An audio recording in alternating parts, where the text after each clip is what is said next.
Okay, I'm gonna show you my demo. It's gonna take a little bit to load. Welcome to the Chocoholics data center. And we're gonna be going through all these main buttons, but let's talk about first my home page. This is a logo that I created myself on my Procreate app, and I figured out how to import it here through JavaFX. The main programming language I used here was JavaFX imports, but mainly it is just Java with an imported extra library to make it look like this. Choc Ann is Chocoholics Anonymous, and this is the data center. And there's 4 buttons: the manager, operator, and provider. The reason that they are this color is just so imagine you are trying to help somebody with the data center. You're one of the tech guys, and you need to figure out what page they're on and where the button is, and having certain colors makes it a lot easier. You'll see when we click the operator button, the whole background is a blue and the page is labeled. So having consistency like this all around the board makes it a lot easier on the user. Great. Let's start with the operator page again. So we are going to be going through all of these functions, adding, updating, and deleting a member. So let's start with adding a new member. As you can tell, all of these text fields have already set prompt texts. That's another thing in JavaFX. Where member ID, and here it says 9 digits, we're gonna test that out and see if that's actually true, if we can just write whatever we want. Name, address, city, state, and zip code. So let's type in the member ID 1, 2, 3, 4, 5, 6, 7, 8. Let's think of a name like John, Doe, and his address is 1831 Roll Tide Drive, and he is from Tuscaloosa, Alabama, and that is 35401. So we're gonna submit it. Oh no, we get an invalid member ID. Did it get blurred out? Am I going crazy? Okay, so let's try 1, 2, 3, 4, 5, 6, 7, 8, 9. The member ID is already taken, which means we need to try a whole nother set of numbers. So I go 0, 0, 0, 9, 9, 9, 8, 8, 8. That is the base test number I normally use. It's just a lot easier for me to do tests with, but we labeled this John Doe, and I'm writing it down next to me so I can remember, and we're gonna submit. The member was added successfully. Let's add one more member, maybe 111 222 333. That'd be very fun. We can name her Sally Joe, and her address is 1381 Roll Tide Drive, and she's also from Tuscaloosa, Alabama. 35401. Submit. So Sally Joe's number was 111 222 333. So let's go back. So now we checked off adding a new member, and we have the requirements of having 9 digits, right? So let's update a member. Let's update, what's that one? We had a number that was already taken, so let's check it out. We have a test member. So we're gonna rename the test member to be Big Al. So we're gonna save the update.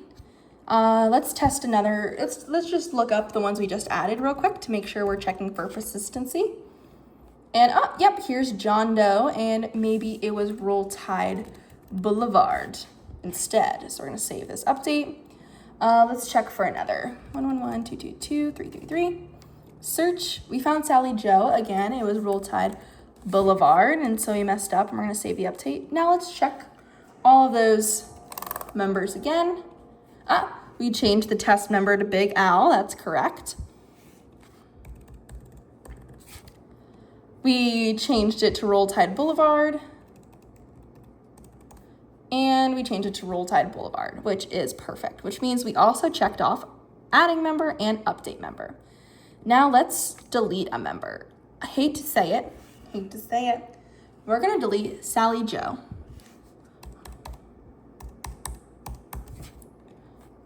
It's an invalid member ID because it's not 9 digits long. So we found the member Sally Joe. So we are actually gonna click delete, and we deleted Sally Joe. Now let's try to update Sally Joe, just for fun. Let's just try to update the member ID that was attached to Sally Joe. See? Invalid member ID. This also shows persistency between different test cases. So Sally Joe does not exist in our thing anymore. So the only two members we have are John Doe and Big Al. Let's do a similar test with our provider. So we have a provider ID, a name, an address, city, state, zip. So very similar. Let's try backwards. 1, 2, 3, or whoa. 9, 8, 7, 6, 5, 4, 3, 2, 1. Let's call this Dr. Chocolate. I know it seems funny, but we're gonna do Dr. Chocolate first. Let's think of a place. 1, 2, 3, Willy Wonka Avenue in Chocolate Town, Virginia, and that is 20765. Let's submit it. Oh, this provider ID already exists, which means we have another issue with the provider ID. But this actually is because we had two automatically imported member and provider so that we could look at all of these test cases where the provider ID already exists. So that is good news for us. We know a provider, but we'll have to look at his update and change his name so we can find it. But let's make Dr. Chocolate 888-999-000.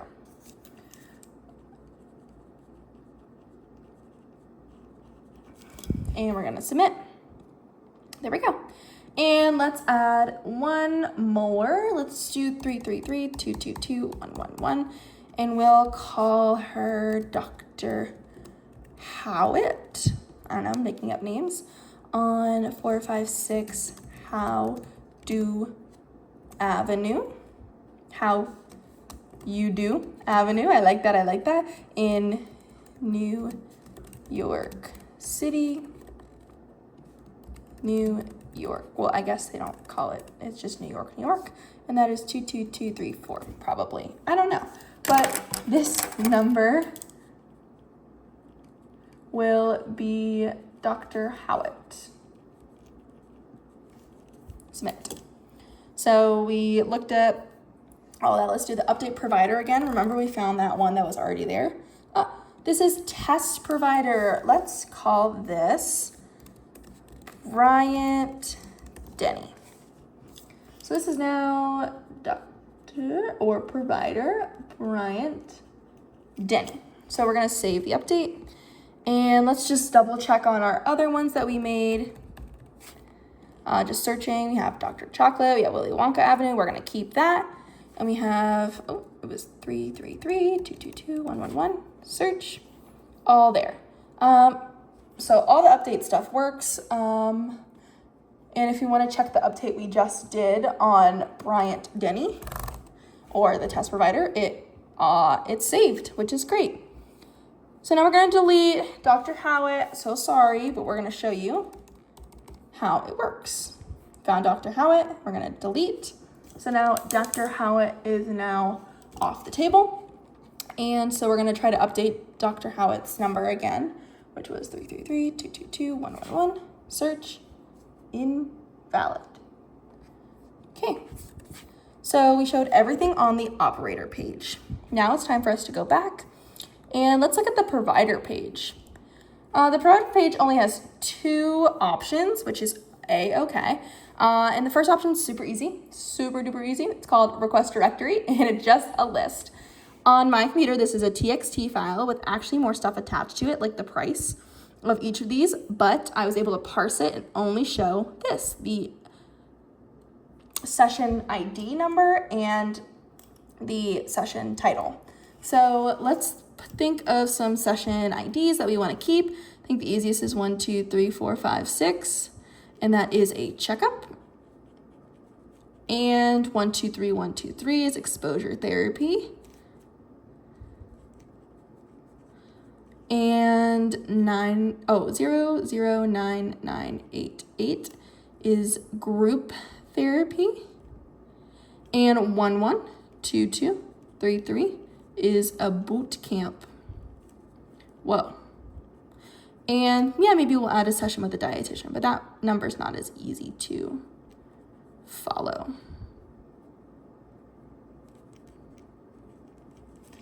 And type again. So this is just the provider directory. That's all I wrote those down so I can memorize them, but that is all we have. We go back, let's bill. Let's bill a member. So this is provider ID, member ID, service date, code, and comments. So for this demo, I'm gonna do it wrong, which is a-okay, because I wanna show you. So we're gonna say our provider is Bryant Denny. We're just gonna miss a number, and our member ID is Big Al's number. We're gonna miss the number. It's okay. And the date will be today's date, just for fun. And we'll mess up the service code as well, just so I can show you all the things that this page can do. And our comment will be healthy as if you ate an apple a day. Smiley face. Let's try to submit this.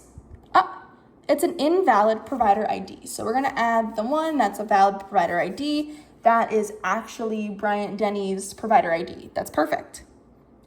The member isn't found, which means that this isn't a member in our system, and member numbers need to be 9 digits long. And so we'll add a 9 to make that Big Al's number. Submit.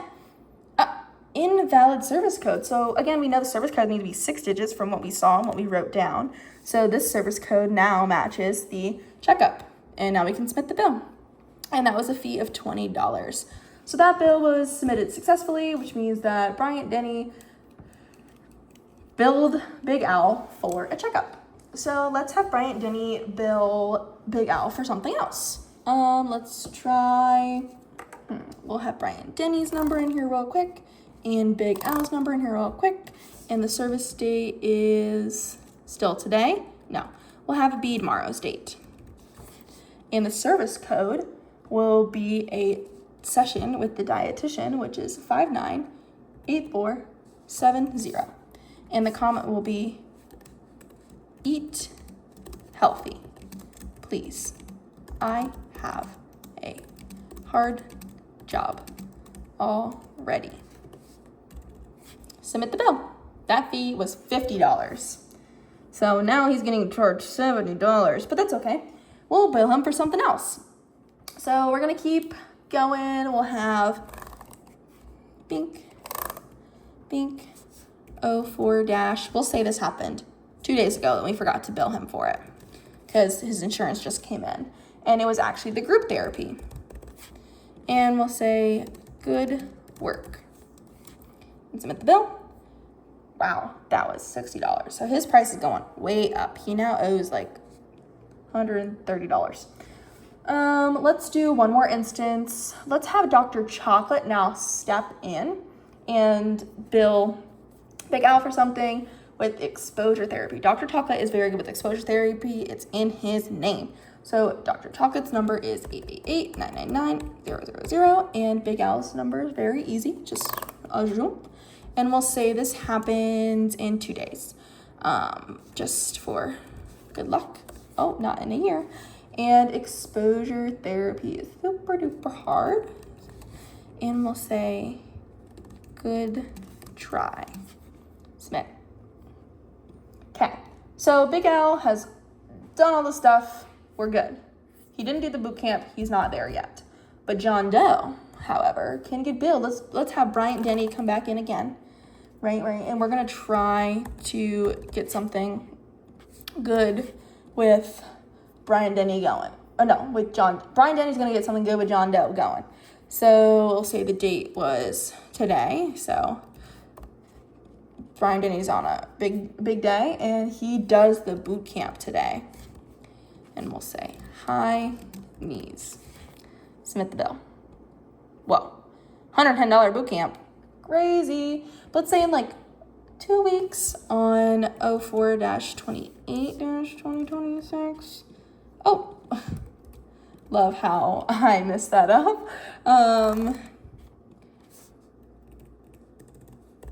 He has to do the boot camp again. Am I missing? Oh, no, that's right. Good job. Submit bill. Wow. This guy's getting billed left and right. And now we'll say that Dr. Chocolate again steps up and helps with 04 dash. We'll say this is 05 dash 20 dash 2026. And he does the exposure therapy here. Submit. And we'll have Dr. Chocolate do one more thing, which is group therapy. Dr. Chocolate's very good at the therapies, so we'll do this one more time. We'll have John Doe, after doing the exposure therapy, realize, I have to do provider ID first. On 05-28-2026, he does group therapy. Submit. So now we build the heck out of these people. So we're gonna go back. This is all the provider page does. We just put in a bunch of service records. That's what the provider does, which is great. They're able to bill their clients and do all this work, which is great. So let's go back. Wow, we've been in these two bubbles for a really long time. Can we get to the juicy stuff? The stuff that you're really proud of, Gina, the scroll bar that you added. Yes, let's do it. So we're gonna open this manager, and there's 4 buttons here. It's run the member report, run the provider report, the manager report, and the EFT report. So let's run a member report real quick. In here, you'll see that I couldn't figure out how to have my mouse not automatically go there, so that's why you see me clicking out all the time. It's a lot of work. I'm okay with this right now, but if I wanted to update it, I would. But let's enter our member ID. Let's go with Big Al. Big Al got a lot done early on, so we're gonna type in his number, then we're gonna click Generate Report. Well, we have all of his information here. We have Big Al, his member number, his address, city, state, zip, and then all the services that he got billed for. A checkup by Bryant Denny, a session with a dietitian, the group therapy, and the exposure therapy with Dr. Chocolate. And though this happened a day before, they are as if they are ordered in the time that the date they were imported to the system. That's why it is in this order. So then you know, oh, hey, I remember I talked with them about this, but that's why the date of service is here, but I paid. So we did it in the order that you got billed for it. So, wow. There you go. Got a lot going on. Let's check John Doe. Generate report. Well, all the stuff changed. We have John Doe, his member number, his address, and we have all of his. He had 2 boot camps and 2 therapies, and we see all of it. And Bryant Denny, Dr. Chocolate. And that is the member report. As you can tell, it's the member. This is all the members' information and all the stuff that the member got billed for. That's what you say, the different provider names. So now, let's look at a provider report. So let's type in Bryant Denny's provider report. Provider number. Generate his report. We have the provider's information up here, and we have the services that were performed. So, the day that it was performed, the day that it finally got put into the computer, the member that did it, the member's number, the service code that was imported, and the service name. So imagine these two don't match up. You can be like, hey, computer, let's figure this out. And the fee, and the fee, and the fee, and the fee. Oh, and let's scroll down. Did a lot. He did the boot camps, he did the group therapy, he did sessions, he did checkups, he did so many. He did 5 consultations. And the total fee for this week. So the reason that it says this week, because in this project, it has been done over a week's time span, but we'll just X that thought out real quick. We'll say total fee, $350. It's great. So Brian Denny's making $350 this week off these 2 clients. These are great 2 clients. Let's check Dr. Chocolate. Well, you have all of his information, 123 Willy Wonka Avenue. You have this service and this service and this service. He got 3 consultations and he got paid $120, which is great. Good job. So those are the things you can do in the provider report and the member report. Now, manager report is like a summary. It's like a really quick, easy to bite summary. So there's literally nothing to do here but to generate the report. Wow. There are the 2 providers that you manage, the consultations they've had this week, the total fees that have been due to them.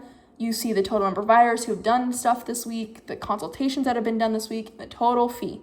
So you'll probably get a cut of their money. But this is the manager report just to see what has been happening, and you can get this at any time. That's why you can click the generate report button so quick. Now the EFT report, again, is just a nice, easy button. It's very similar to that summary report, but with numbers now. And so we have the provider, their number, and the amount to transfer to their account because of the stuff that is in our system. So that's everything under the manager page. Now let's click run accounting procedure. What is this button? Oh, it's just like that one EFT thing where it's literally just one thing to click. So let's click this run procedure button. Oh, the EFT transfer has been prepared for this person. This is his number and the amount, the total providers that were paid, and the consultations, and the overall total, and then it says that it's been completed successfully. So this is like the money has been transferred to the right people. So this is the running accounting procedure, and this includes the money and a summary. And that is everything that I needed to do for my project. Building the Chocoholics Anonymous. You can see, have a lot of stuff here. This was my group project, but this was my, let's zoom up on this real quick. This was my JavaFX thing that I had coded on. It is running 1,839 lines of code, so 1,800 lines of code, which is a hoot and a half, I will say. But I'm very grateful that I got to learn so many things. I could have made my life so much easier if I had done more functions at the beginning for setting text, setting scenes, setting all these things. But I learned so much with JavaFX, and I think I want to use it again in the future to create my own mini games or to create stuff for me to use super quickly, like a stupid little calculator or something like that. But I've really enjoyed this, and I learned how to connect it with stuff like this, with other Java classes to connect into, so you don't have to keep all the logic in your GUI, which you should not have your logic in your GUI. We learned that this year in my software design and engineering. So we have all of these things. I was able to put them into my main, and I'm just very proud of all the work I did. So that's why I wanted to share a video of what I have been doing with my final project for my software design and engineering class. Hope you all enjoyed my little demo. Really excited to see what grade I get on this.